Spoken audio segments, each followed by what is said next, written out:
Welcome to Samba Samba. Enjoy the video.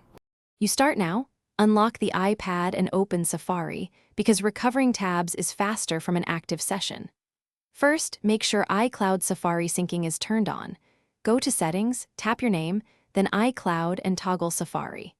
Once done, bring up the tabs view by tapping and holding the tabs icon or pulling down on the address bar.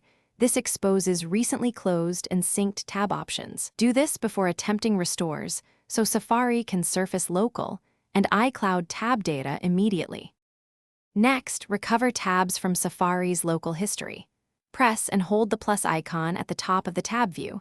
A recently closed list appears showing pages closed in this session and earlier. Scroll through and tap any entry to reopen it. This restores page state and form entries when available. If you need multiple pages, reopen them one by one, then group or pin tabs.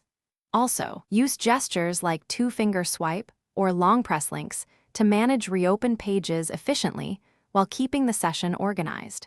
Finally, use iCloud or backups if local steps fail.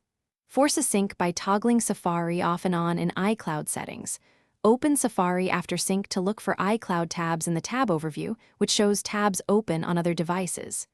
If tabs are still missing, consider restoring the iPad from a recent backup. Be careful, because that replaces current data. Troubleshooting tip: if pages don't reappear, sign out of iCloud and sign back in. Wait a few minutes for sync, and ensure Wi-Fi is stable before retrying.